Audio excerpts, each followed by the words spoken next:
ದೇವರಾಜ್ ಅವರೇ, ಇವತ್ತು ನಟರಾಜ್ ಅವರು ಹೇಳಿದ್ರು ದುಡ್ಡಿದೆ ಅಂತೇಳಿ, ಶಾಸಕರು ಹೇಳ್ತಿದ್ದಾರೆ ಅಭಿವೃದ್ಧಿ ಆಗ್ತಾ ಇದೆ ಅಂತೇಳಿ, ಜನ ನೋಡ್ತಿದ್ದಾರೆ, ರಾಜ್ಯದ ಜನ ನೋಡ್ತಿದ್ದಾರೆ. ನಮ್ಮ ಕ್ಷೇತ್ರದಲ್ಲಿ ಇವತ್ತಾನೆ ಗುದ್ಲಿ ಪೂಜೆ ಮಾಡಿದ್ವಿ ಅಂತ ಹೇಳ್ತಿದ್ದಾರೆ. ಈಗ ಶ್ರೀಯುತ ನಟರಾಜ್ ಗೌಡ ಹೇಳಿದ್ದನ್ನ ನಾನು ಬಹುಶಃ ಒಂದು ಭಾಗಶಃ ನಾನು ಒಪ್ಪಿಗೆ ಕೊಡ್ಲಿಕ್ಕೆ ನಾನು ಇಷ್ಟಪಡ್ತೀನಿ. ಯಾಕೆಂತಂದ್ರೆ ಸರ್ಕಾರ ಬಂದು ಕೇವಲ 2 ವರ್ಷ ಆಗಿದೆ, ಇಲ್ಲಿಗೆ ಕೇವಲ 2 ವರ್ಷ ಆಗಿರತಕ್ಕಂಥದ್ದು. ಸರ್ಕಾರ ಇವತ್ತು ರಾಜ್ಯದ ಜನರ ಮೇಲೆ ತೆರಿಗೆ ಹಾಕಿ ಸಾಲ ಮಾಡಿರ್ತಕ್ಕಂಥದ್ದು 3,05,000 ಕೋಟಿ.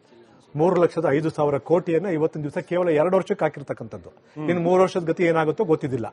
ಇದು ಒಂದ್ ಕಡೆ ಆಯ್ತು, ದುಡ್ಡು ಅಲ್ಲಿಂದ ಬಂದಿದೆ, ಒಂದಾಯ್ತು. ಎರಡನೇದಾಗಿ ಏನಾಗಿದೆ, ಗ್ಯಾರಂಟಿಗಳು ಕೊಡ್ಲಾಗ 52,000 ಕೋಟಿ ಅಂತ ಹೇಳಿ ಶ್ರೀಯುತ ನಟರಾಜ್ ಗೌಡ ಹೇಳಿದ್ರು, ಕರೆಕ್ಟ್, ಅದು ಒಪ್ಪುವಂಥದ್ದು. ಆದ್ರೆ 52,000 ಕೋಟಿಯನ್ನ ಒದಗಿಸ್ಲಿಕ್ಕೋಸ್ಕರ ಇವ್ರು ಏನ್ ಮಾಡಿದರೆ, ಇವತ್ತಿಗೆ ಆಸ್ ಆನ್ ಡೇಟ್ಗೆ ಜನಗಳ ಮೇಲೆ 2 ವರ್ಷದಲ್ಲಿ ಹಾಕಿರ್ತಕ್ಕಂಥ ತೆರಿಗೆ 56,000 ಕೋಟಿ. ದಯವಿಟ್ಟು ಇದನ್ನ ಅಂಡರ್ಲೈನ್ ಮಾಡ್ಕೋಬೇಕು. ಇವ್ರು ಬಂದಿರತಕ್ಕಂತಹ ಹೊಸ ತೆರಿಗೆ 2 ವರ್ಷದಲ್ಲಿ ಹಾಕಿರ್ತಕ್ಕಂಥದ್ದು 56,387 ಕೋಟಿ ಹಾಕಿರ್ತಕ್ಕಂಥದ್ದು. ಅಂದ್ರೆ ಗ್ಯಾರಂಟಿ ಹಣ ಅಲ್ಲಿ ಬಂದೋಯ್ತು ಅಂತ ಆಯ್ತು ಅಲ್ಲಿಗೆ. ಅದ್ರ ಜೊತೆಗೆ 3,05,000 ಕೋಟಿ ಇರಬೇಕು, ಪ್ಲಸ್ ತೆರಿಗೆ ಇರಬೇಕು. ಆದ್ರೆ ದುಡ್ಡು ಇಲ್ಲಿ ಇದೆ ಅಂತಕ್ಕಂಥದ್ದು ಕಂಡು ಕಾಣಿಸ್ತಿದೆ. ಆದ್ರೆ ಯಾಕೆ ಅಭಿವೃದ್ಧಿ ಕೆಲಸ ಆಗ್ತಿಲ್ಲ? ಬೆಂಗಳೂರು, ಇವಾಗ ನಾನು ದೂರ ಹೋಗೋದಿಲ್ಲ, ಅವ್ರು ಹೇಳಲೇಬೇಕು. ಯಾಕಂದ್ರೆ ಆಡಳಿತ ಪಕ್ಷದ ಶಾಸಕರು ಅವ್ರದನ್ನ ಅವ್ರು ಬಿಟ್ಕೊಡೋಗೆಲ್ಲ ಹೇಳ್ತಾರೆ. ಆ ರೀತಿ ಏನಾದ್ರು ಹೋಗಿದ್ರೆ ಬೆಂಗಳೂರು ನಗರದ 28 ಕ್ಷೇತ್ರದಲ್ಲಿ ಏನ್ ನಡೀತಾ ಇದೆ? ಗುಂಡಿ ಇಲ್ಲದೆ ಇರತಕ್ಕಂತ ಒಂದೇ ಒಂದು ರಸ್ತೆನ ಬೆಂಗಳೂರು ನಗರದಲ್ಲಿ ತೋರಿಸಿ ನೋಡೋಣ. ಬೇಡಿ ನನ್ನ ಕಾನ್ಸ್ಟಿಟ್ಯೂನ್ಸಿಗೆ ಹೋಗೋಣ, ನಮ್ಮ ಊರಿಗೆ ಹೋಗೋಣ. ಈಗ ಅಣ್ಣ ಎಲ್ಲ ಕುಳ್ತಿದ್ದಾರೆ, ಅವ್ರಿಗೆ ನಮ್ದು ಎಲ್ಲ ಒಂದೇ ಕಾನ್ಸ್ಟಿಟ್ಯೂನ್ಸಿ, ಪಕ್ಕದ್ದು. ಏನಾಗಿದೆ ಅಲ್ಲಿ ಸ್ಥಿತಿಗತಿಗಳು ಅಂತಕ್ಕಂಥದ್ದು ನಮಗ್ ಗೊತ್ತಿರುವಂತ ಚಿತ್ರ. ಈಗ ಇದಿಷ್ಟೇ ಅಲ್ಲ, ನಮಗೆ ಏನಾಗ್ತಿದೆ, ಇವತ್ತಿನ ದಿವಸ ಕಾಂಗ್ರೆಸ್ ಸರ್ಕಾರ ಬಂದು ಎಷ್ಟರ ಮಟ್ಟಿಗೆ ಇವತ್ತಿನ ದಿವಸ ಬಂದಿರತಕ್ಕಂತಹ ರಾಜ್ಯದಲ್ಲಿ ಶೇಖರಣೆ ಆಗಿರ್ತಕ್ಕಂತಹ ಈ ಹಣವನ್ನ ಯಾವ ರೀತಿ ಭ್ರಷ್ಟಾಚಾರಕ್ಕೆ ಉಪಯೋಗಿಸ್ಕೊತಿದ್ದಾರೆ ಅನ್ನೋದಕ್ಕೆ ಒಂದೇ ಒಂದು ಉದಾಹರಣೆ ಕೊಡ್ತೀನಿ. ಇವತ್ತು ನೋಡಿ, 2 ವರ್ಷದ ಅವಧಿಯಲ್ಲಿ ನಮ್ಮ ರಾಜ್ಯದಲ್ಲಿ ಇವತ್ತಿನ ದಿವಸ 20 ವಿವಿಧ ಸಮುದಾಯಗಳ ಅಭಿವೃದ್ಧಿ ನಿಗಮ ಇದೆ.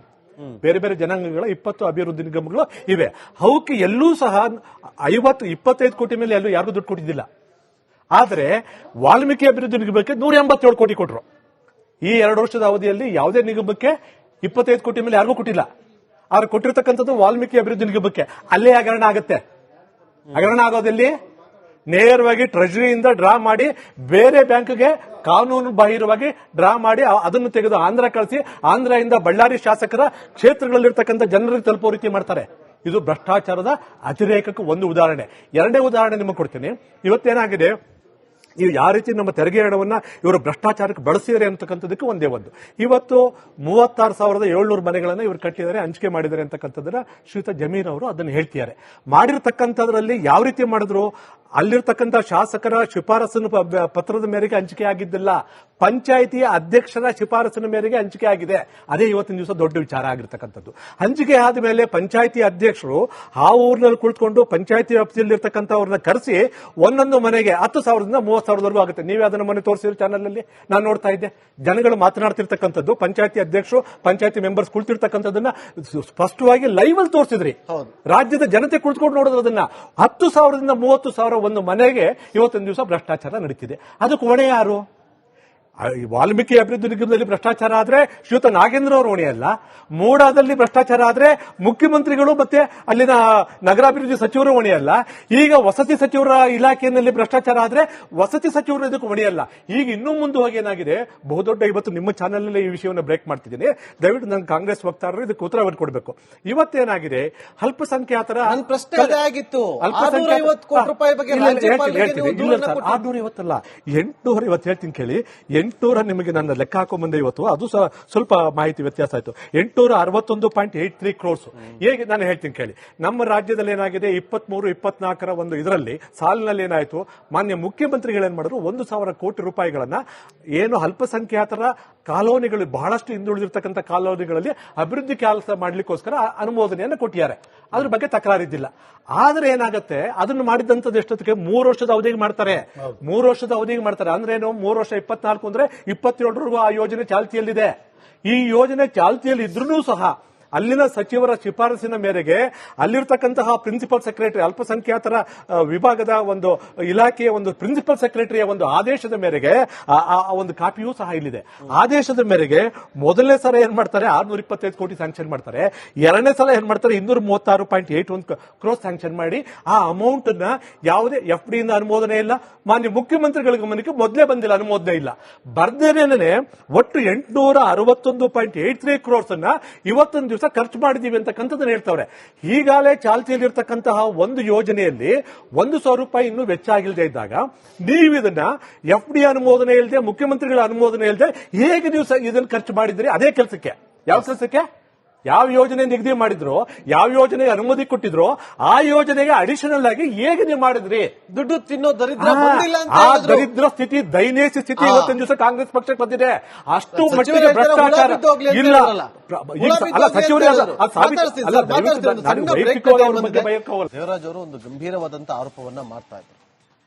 ಅಲ್ಪಸಂಖ್ಯಾತ ನಿಗಮದಲ್ಲಿ ಇದ್ದಂತ ಅಭಿವೃದ್ಧಿ ನಿಗಮದಲ್ಲಿ ಇದ್ದಂತ ಹಣ ಏನಾಯ್ತು, ಯಾರಿಗೂ ಗೊತ್ತಿಲ್ಲದಂಗೆ ಅದು ಹೆಂಗೆ ಬಳಕೆ ಆಯ್ತು ಅಂತ ಹೇಳಿ. ಸರ್ ಪ್ಲೀಸ್ ಕಂಟಿನ್ಯೂ ಮಾಡಿ, ಒಂದು 20 ಸೆಕೆಂಡ್ ಪ್ಲೀಸ್.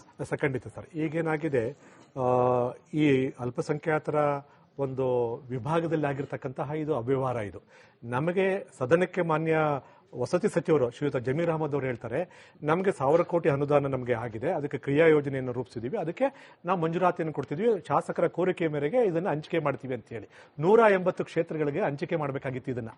ಆದರೆ ಇಲ್ಲಾಗಿರ್ತಕ್ಕಂಥದ್ದು ಅದು 2,700ವರೆಗೂ ಇದೆ, 2,700ವರೆಗೂ ಇದೆ.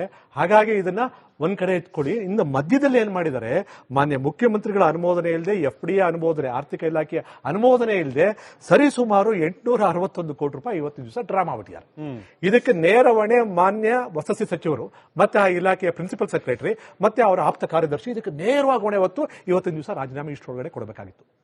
ಹೊಡೆದೇನೆ ಇವತ್ತಿನ ದಿವಸ ಒಂದಾಗ್ತಿದೆ. ಈಗ ಇದನ್ನು ಒಂದ್ ಕಡೆ ಇಟ್ಕೊಳ್ಳಿ ಸರ್. ಇವತ್ತು ನಾವೆಲ್ಲರೂ ಸಹ ಇನ್ಕ್ಲೂಡಿಂಗ್ ಎಲ್ಲರೂ ನಾವು ವಿರೋಧ ಪಕ್ಷದವರು ಆಪಾದನೆ ಮಾಡ್ತಾನೆ ಇದೀವಿ. ನಮ್ಮ ಯಾವುದೇ ಆಪಾದನೆಗಳ ಮಾತುಗಳು ಲೆಕ್ಕಕ್ಕೆ ಇಟ್ಕೋತಾ ಇಲ್ಲ. ಆದ್ರೆ ಅದೇ ಪಕ್ಷದ ಸಚಿವರು ಮೊದಲನೇ ಬಾರಿಗೆ ಸರ್ಕಾರ ಒಂದು 3 ತಿಂಗಳಿಗೆ 36 ಜನ ಲೆಟರ್ ಕೊಟ್ಟರು. ಇದೇ ನಮ್ಮ ಶ್ರೀಯುತ ನಟರಾಜ್ ಗೌಡರು ಹೇಳಿದ್ರು ಅದು ನಕಲಿ ಅಂತ ಹೇಳಿದ್ರು. ಇವತ್ತಿನವರೆಗೂ ರಿಪಬ್ಲಿಕ್ ಟಿವಿಗೆ ಆಗಲಿ, ರಾಜ್ಯದ ಜನತೆಗೆ ಆಗಲಿ ಒರಿಜಿನಲ್ ಯಾವುದು ಅಂತ ತೋರಿಸ್ತಿಲ್ಲ. 36 ಜನ ನಾವು ಅನುದಾನ ತರಬೇಕಾದ್ರೆ ಕಮಿಷನ್ ಕೊಡಬೇಕು, ಸ್ವಜನ ಪಕ್ಷಪಾತ ಆಗ್ತಿದೆ ಅಂತ ಅವತ್ತಿನಿಂದ ಪ್ರಾರಂಭ ಆಯಿತು. ಶ್ರೀಯುತ ರಾಯರೆಡ್ಡಿ ಅವರು ಹೇಳ್ತಾರೆ ಕರ್ನಾಟಕ ಭ್ರಷ್ಟಾಚಾರದಲ್ಲಿ ನಂಬರ್ 1 ಅಂತ ಹೇಳ್ತಾರೆ. ಎಲ್ಲದಕ್ಕಿಂತ ಹೆಚ್ಚಿಗೆ ಏನ್ ಗೊತ್ತಾ, ನಾನು ಕರ್ನಾಟಕದಲ್ಲಿ ನೋಡಿರ್ತಕ್ಕಂಥದ್ದು ಅಣ್ಣಂಗೆ ಚೆನ್ನಾಗಿ ಗೊತ್ತು. ಒಬ್ಬ ಸಭ್ಯ ರಾಜಕಾರಣಿ ಇದ್ದಾರೆ, NY ಗೋಪಾಲಕೃಷ್ಣ ಅಂತ.